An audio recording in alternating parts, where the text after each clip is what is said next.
If our office were a reality show, what would you name it? That wasn't supposed to happen. Okay. I do something, I'm like, Yeah.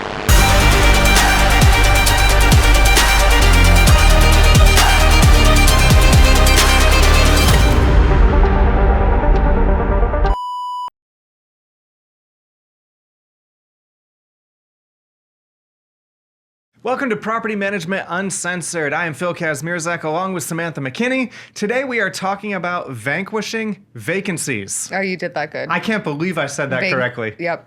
Go ahead and say it. No, I tried this morning. And I'm embarrassed of myself. Yeah, when I was looking at all the alliteration for titles, I was like, yeah, we're going with that one because I'll be able to at least practice it and get it right, I think. I'll have it by the end of the day. Maybe.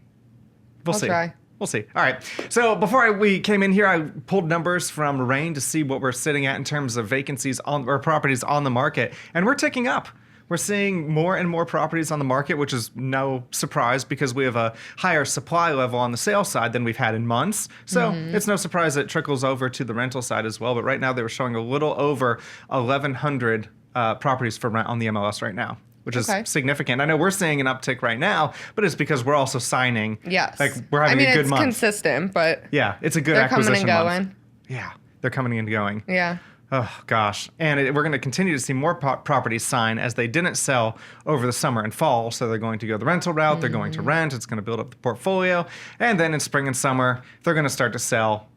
And it's one big cycle all over again. Yeah, but the market's getting back to normal I know. Little bit. It's kind of nice. Rates are looking good. Sales,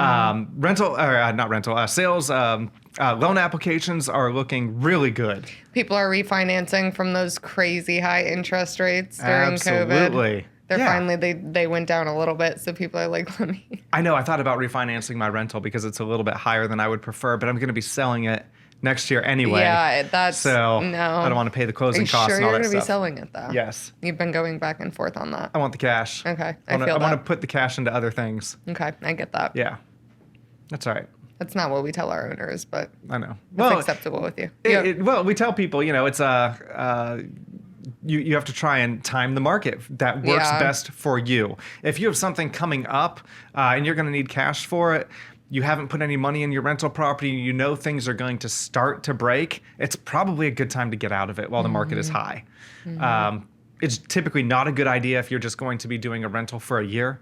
I've had mine since 2018, I think. I haven't really put too much money into it. I haven't had to. I think I replaced a water heater or something like that, but I haven't had to do the roof because it was only a couple years old when I bought it. I haven't had to do the HVAC. Nice. That's going to be coming due soon. I just did mine, and that was a doozy. Yeah, I saw the exterior unit on one of the inspections that you did at that property, and I was like, oh shit, I know it's coming. So, let's get through the winter, let's get through the spring, and let's sell it. Yep. I mean, I feel like nobody does a rental with the intention of doing it. Okay, I did a pre-listing last week.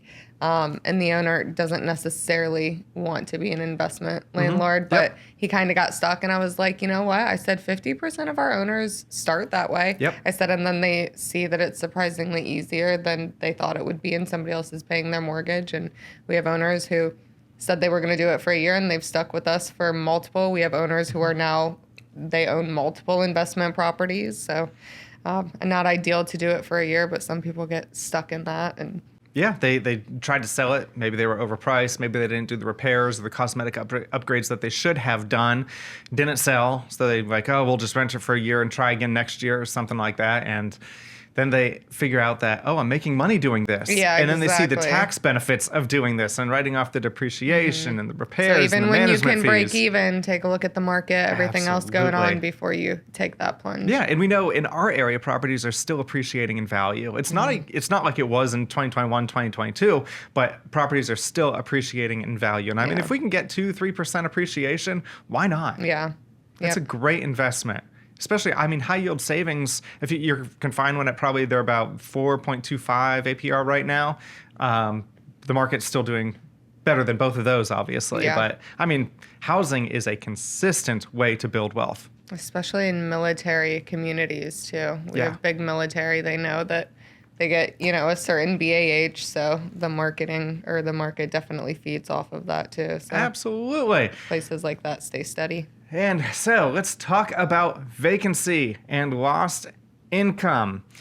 So what a lot of people don't understand. So when we put a property on the market, I'm not trying to set a rent record in that neighborhood. I'm not trying to have the highest property. I don't want it to sit on the market for 4 months vacant. We want to rent it at the highest price possible in the shortest amount of time as possible. That's what our goal is for our owners. And unfortunately, if they're new to us, they don't understand that, and they're just trying to make as much money as possible, but they don't understand that 1 month of vacancy, that's your mortgage payment. Yes. As opposed to reducing, $50 a month or $100 a month. And you want that extra $25 so bad, but when you break down, that month or 2 months that your property sat vacant, you're losing so much more money. Absolutely. So just go ahead and do the reduction. Listen to where we want the property to be priced, because we do have a guarantee. If it doesn't rent within 30 days, your first management is free. Your first month of management is free.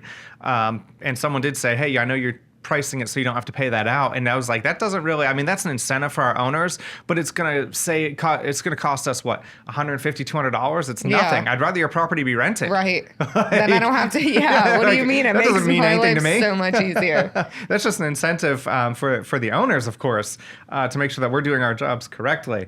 One of the other things that we're doing to minimize vacancy is we are always using professional photography. I'm shocked at how many people in 2025 are going out with their iPhones. And I understand, it's a good quality photo, but you cannot separate that from a good quality photographer. Yeah, no. And I tell our owners that all the time. I'm like, when I say clean up, I'm like, I would let these photographers take my family photos. They're very good. They're very detailed. Right. And iPhones don't. iPhones do great things, but you can just tell. The picture is crooked. You can just tell. You can tell an agent took that photo. The quality may be okay, but you can tell an agent took that photo. And which also creates, more time wasted and more money wasted, because if it's not the quality that it is when you're walking them through it because you took a crappy photo of it, then you're wasting your time. So. Yeah, absolutely. It's like when we tell people to declutter their property, like you said, we mean declutter your property. I only want to see probably a toaster and a blender on your countertops. That's it. I don't want to see all your sugar containers and, all that other stuff that people have on there. Because people like to see something and they want to visualize their stuff on there, first of all, but they don't want to see clutter in the property. Yes. So we tell people, hey, if you have a 4-bedroom house, for example, and you have a lot of stuff, because a lot of people have a lot of stuff, especially if they have kids, that's fine. We can work with that. Let's put all the stuff in one of the bedrooms. We'll take photos of the remaining 3 bedrooms, and it's going to be fine. Yeah. I'm put it in the garage. I'm like, nobody's going to be like, I'm not renting that property because there was stuff in the garage. I'm like, garage closets, unless they're big, nice closets where we want to show off the closets. Right. But yeah. Like mine. Mm-hmm. Yeah, exactly. Like my big, nice closet. Yeah, absolutely. So, but I've learned, and that's why leases are so long too, is over time you've realized that you have to put every little specific thing in there because everybody has a different expectation of what. And now I've just noticed that my pre-listing spiels are just getting longer and longer because I'll notice something in one of the photos and I'm like, I didn't tell them that specifically. They should have known better, but I didn't. So now as I'm going to have this huge long dialogue to go off of. Yeah.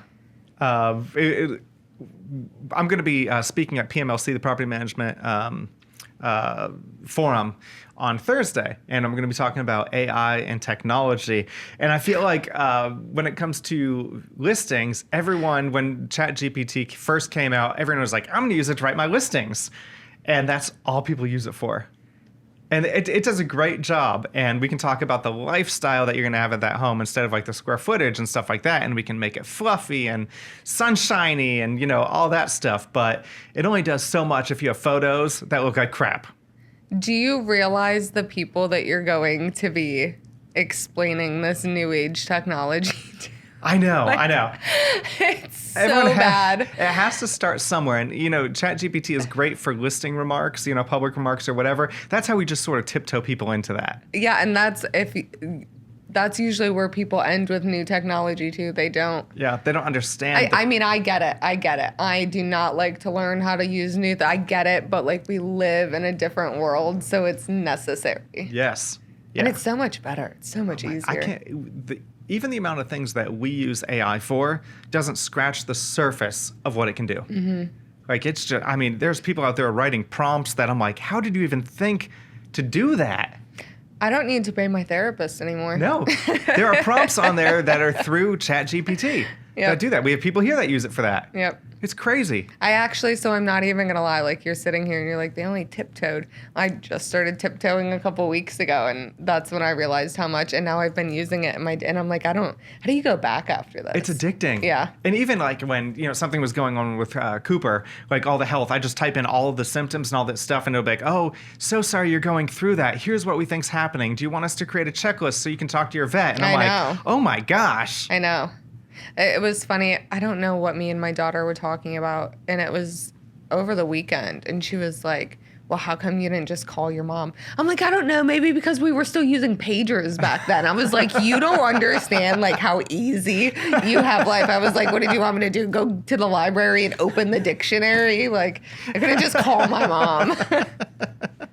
Oh, the card catalog. You can go find books in a library.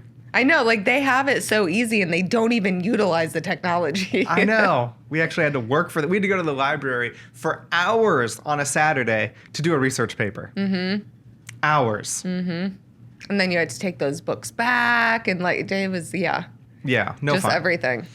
The internet was slow on the... And God, it was dial-up. Yeah, and if everybody was using the computers, because that's where everybody went to use the computers and stuff, yep. Yeah, we didn't have one at home until I think I was in 7th grade, maybe? 7th or 8th grade.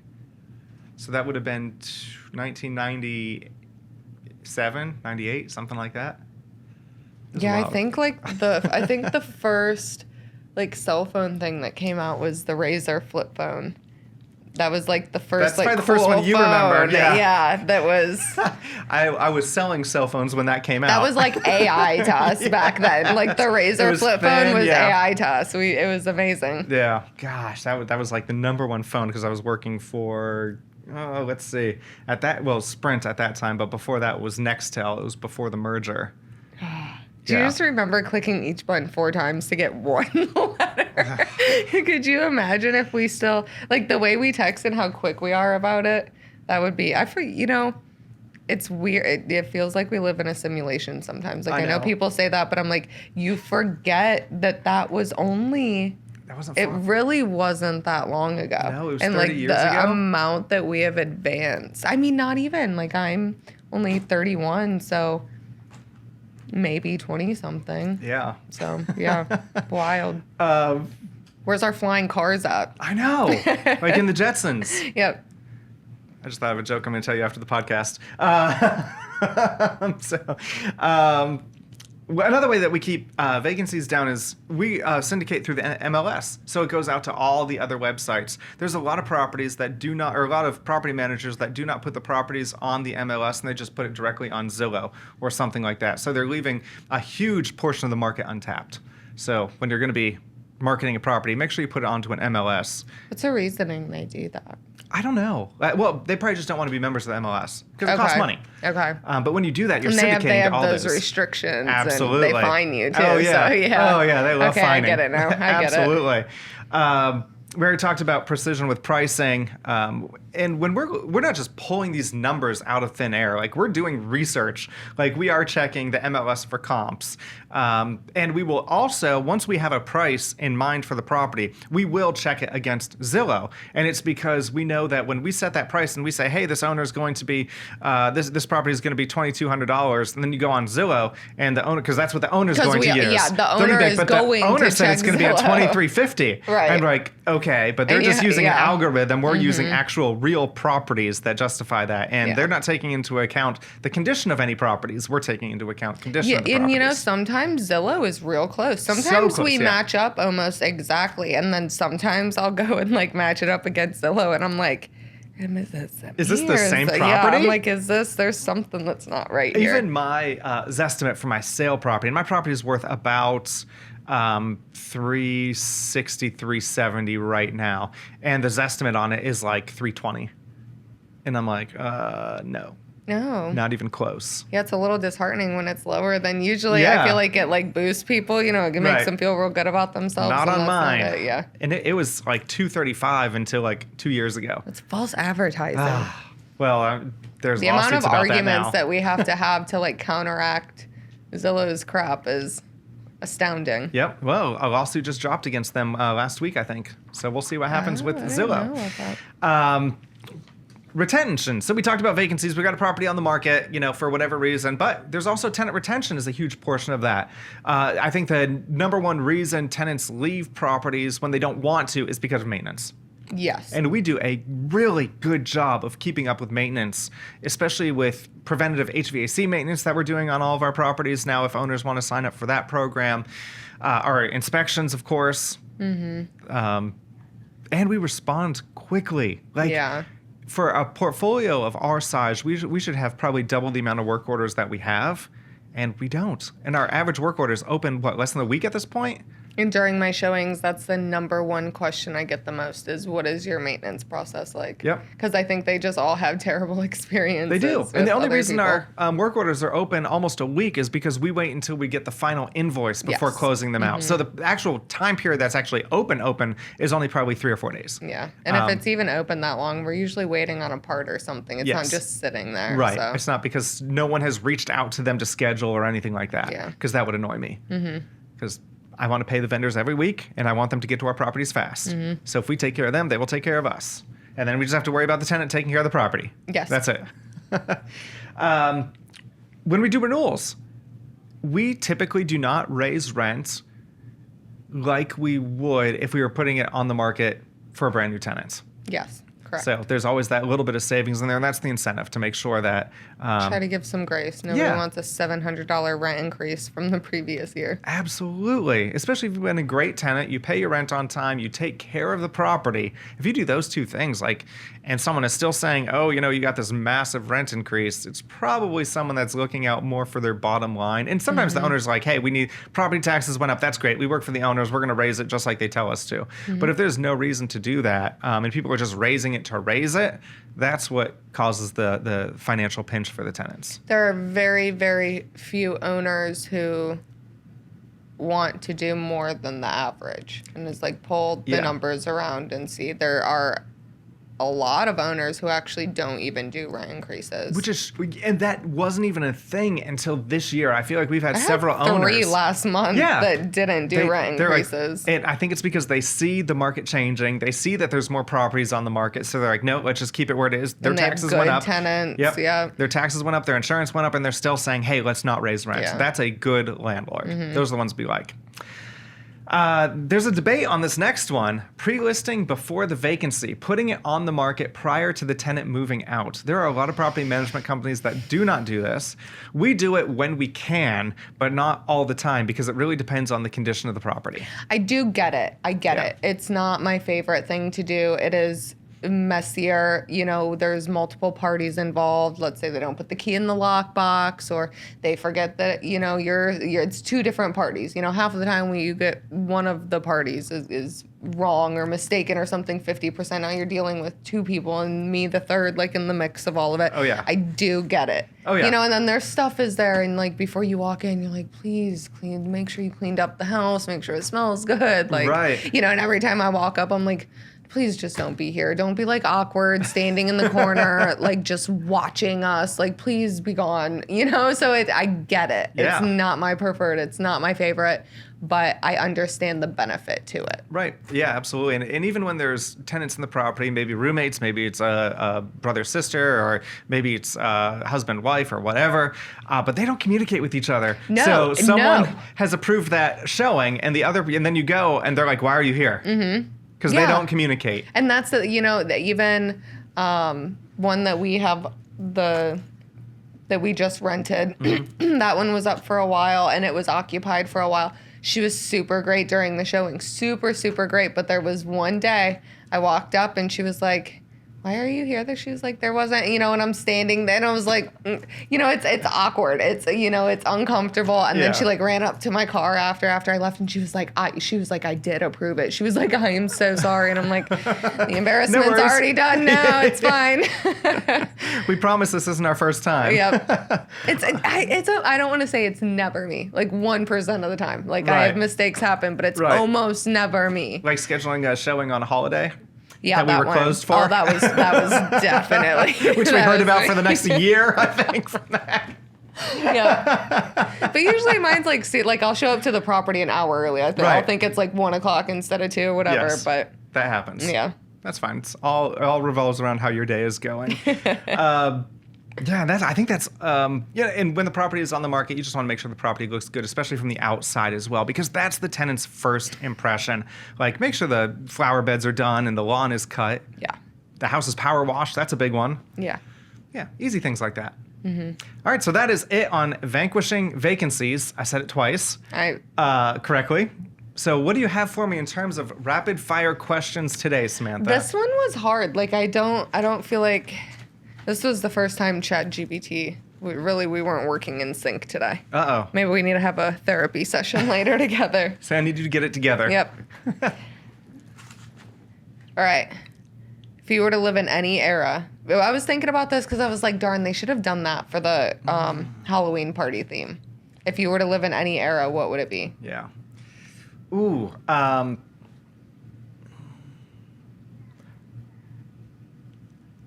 I think that today's generation has it probably easier than any other, but I'm going to stick with my current age, which is the 80s.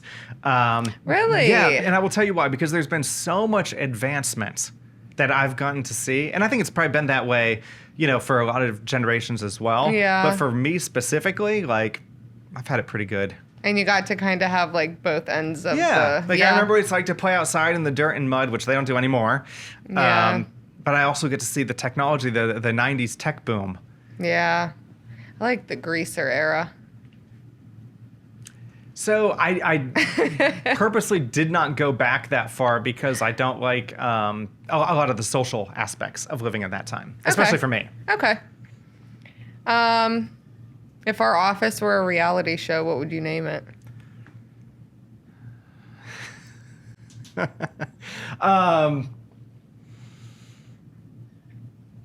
That wasn't supposed to happen. Okay. That summarizes like every day I do something, I'm like, ah, shit. Yeah. I thought this was a good one. Who in the office would survive a zombie apocalypse? And who do you think would die first? Okay, so Chris would be the ultimate survivor, without a doubt. Absolutely, he would figure out a way to survive. You think Chris? Yeah. No offense, Chris. I'm not saying that you can't. Absolutely, Chris. Okay. Absolutely. Who would die first? Why? Just because like his like ability to like to adapt and overcome to everything. Okay. Yeah, he'd be on ChatGPT. How do I survive this before anyone else? We'd still be looking out the window like, oh shit, we're about to die, and he'd be like, how do I survive this shit? Okay, that's not who I thought you were gonna pick. But who would die first? Was that the other side? Gosh. I don't know, but it's probably going to be... I'm guessing it's probably going to be a random agent because they didn't read the instructions. Okay. Like, I think that's like...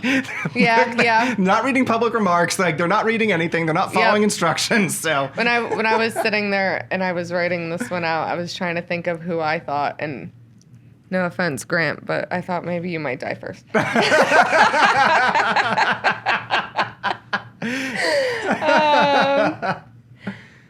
Which coworker do you think is most likely to have a double life? Ooh. I'm going with Grant on this one. Grant is our videographer. I also thought Grant because he's so secretive. So here's the thing. We see Grant in the office, doing his video shoots, and then you see Grant when he's had a few drinks. And I think he could have a double life easily. He has an alter ego. Yes. I definitely said Grant to that one too. What did you secretly judge me for when I first started working here? Wow. I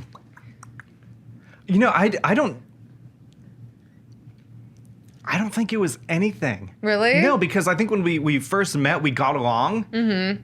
I know the interview was smooth and easy. Like, it wasn't one of those, like, typical awkward ones. Yeah. But I was thinking about it because yesterday my friend Amanda was like, because she's a PA and she's doing interviews in Florida right now. And she's like, every time I leave, she's like, it's so awkward. And she's like, I don't know if they're laughing at me after I leave. Or definitely they're laughing judging at me you. for something. And I was like, I wonder what Phil judged me for. I don't remember anything.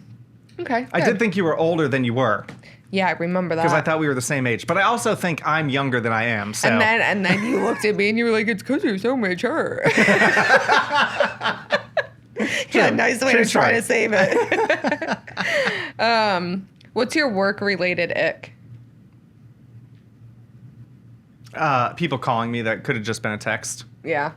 Yeah, we talked about that this morning. It is people I know. Like, they know I'm not answering my phone. So why are you still calling me? And it's like a 2-second question. Yeah. It's annoying. I'll have to tell you what that call was about earlier. It should have been a text message.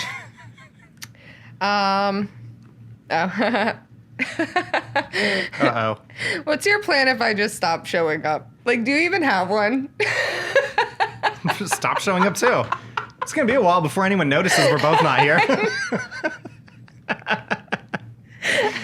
I typed in funny questions for your boss, and that was on it. Well, first of all, it's probably going to take me a few days to notice you weren't here. I know, no, I'd say like a good 2 business days. I'd be like, oh, she must be at showings. Like, no idea. Especially when we're going to be in different offices. I know, you wouldn't even be like, where are you? You'd just be like, hey, what are you going to be in? When are we going to cross paths? Like, you wouldn't even think anything of it. I wouldn't even notice. Oh, and you want to know what? This is actually really funny that this is on here because I definitely put this on here before we had the conversation with Leah this morning. Okay. But that makes this funny. And the dumbest... Don't get offended, Leah. It's not... But it goes hand in hand with what she said this morning. What is the dumbest thing you've convinced yourself is a sign from the universe? Oh...